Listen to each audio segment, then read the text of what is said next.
And we're back now with our Powerhouse Roundtable, joined by Greta Van Susteren of Fox News, Representatives Donna Edwards of Maryland, Aaron Schock of Illinois. I think you're still the youngest member still for of now. Congress, at least for now. That's right. Katrina vanden Heuvel of The Nation, Paul Gigot of The Wall Street Journal. Let's talk about this big surprise that came out on Friday, General Petraeus having to resign. Greta, we heard from Pierre Thomas earlier and the Senator Chambliss that this investigation seems to have played itself out. Where else does this go? Well, if he's called as a witness to testify before, Senator Chambliss said that he might have to testify at some point on Capitol Hill. I'm an old-time criminal defense lawyer. When I heard this, and just to speak as old-time criminal defense lawyer, the thing I worried about is whether or not in any sort of investigation when he got the job, if he said anything that would in any way jeopardize him at all criminally. That's worst-case scenario. Defense lawyers always freak out. That's why I asked Senator Chambliss the question, because I thought that in the course of a background investigation by the CIA director, you might get a question about. And remember what happened to Martha Stewart? She was investigated for insider trading, never charged with that. She was charged with lying to a federal officer. But we have no evidence that he has lied. I'm not saying. I'm saying, as an old-time criminal defense lawyer, that's the first thing I worry about is the background check. That's where the red flag went up with me. You know, you hear Paul Gigot, so many people saying now, oh, there might have been concerns, we might have thought about this, but this was so stunning to so many people. Sure, it was, because I've gotten to know him professionally and a little bit socially over the years, and he's a very cautious man. I mean, he's very shrewd politically. He knew how to operate in Washington. So this is a stunning, mistake in judgment. That I think surprised an awful lot of people, and it's a loss for the country. He served his country, salvaged Iraq for the country. By all accounts, was doing a good job at the CIA. Now robs the president of one of his, I think, more seasoned advisors on national defense at a time when other people are leaving. So it's a real problem that we're losing him.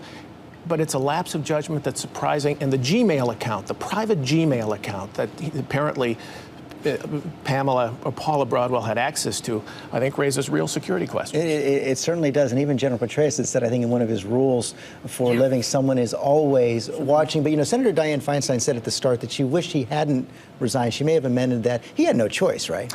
I think so, particularly coming out of the military as he did. This would have been something that he would have cost his command in the military, and I think he didn't have any choice. Now, Katrina, I know that you don't agree with a lot of what Paul's judgment well, I mean, on I think this General is a Petraeus' personal. career. I really think this is a personal matter. You know, it's a tragedy for the family, but I do think it's kind of interesting to watch the coverage because there is such veneration for General Petraeus.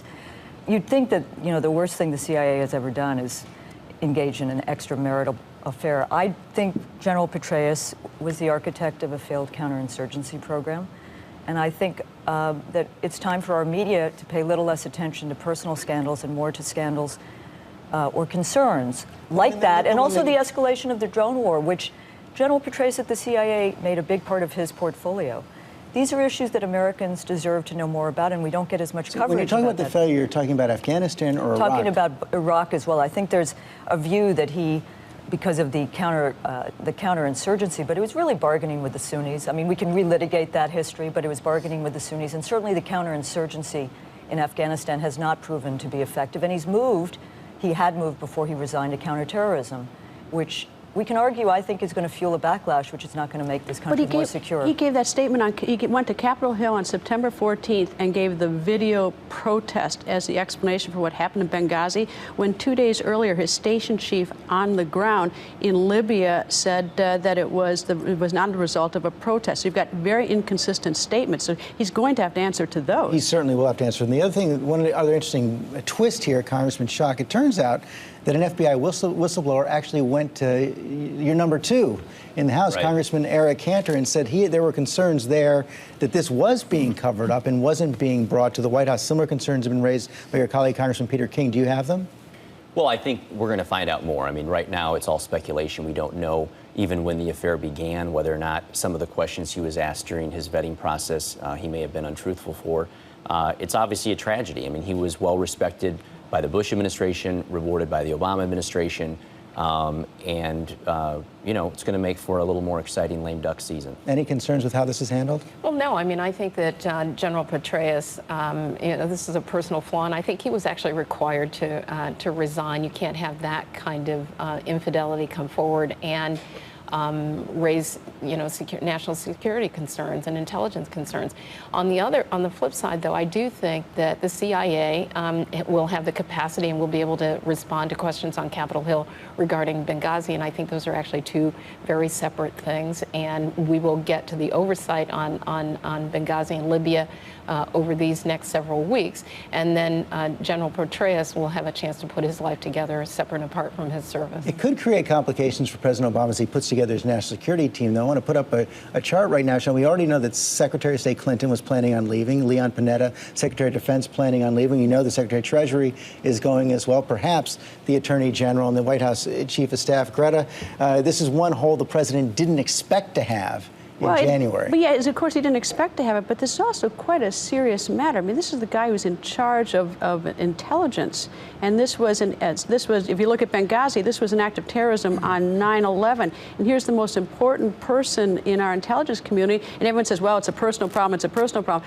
Well, the problem is it's a personal problem with someone who's extremely important, and we don't know to what extent it may have jeopardized or made him vulnerable. I'm not the least suspicious he did anything wrong vis-a-vis the American government, American people, but it is not unreasonable to be very suspicious that we don't have all the information. You know, I think the relationship between President Obama and General Petraeus has been a rocky one. Don't forget that over at your network at Fox, he was your candidate for a while. I mean, he was going to be the Republican candidate. So I don't think this is may have been a factor in why he was made CIA director. You keep your foes close. But I also think that there are many people who could fill this hole, and I just wish that there is a different approach to foreign policy, a less militarized one that emphasizes political solutions and diplomacy. You're probably maybe with the president, though, not with General Petraeus. Go ahead, Paul. Say one thing. For the many journalists at our news organization, we have very many world-renowned journalists, Jennifer Griffin, Catherine Herridge, and when you say your candidate over at your network, let me just say that there are a lot of people who work really hard, and I think you're probably speaking for some of our conservative people like Sean Paul, as you go. There's also the question I think we need to find out when did the FBI really start to know about this, and how high up did it go? Several months, presumably the FBI director knew, presumably the Attorney General knew. Did they tell the White House counsel's office? It's awfully convenient. And the judge who might have signed a warrant to get these records? Awfully convenient to be told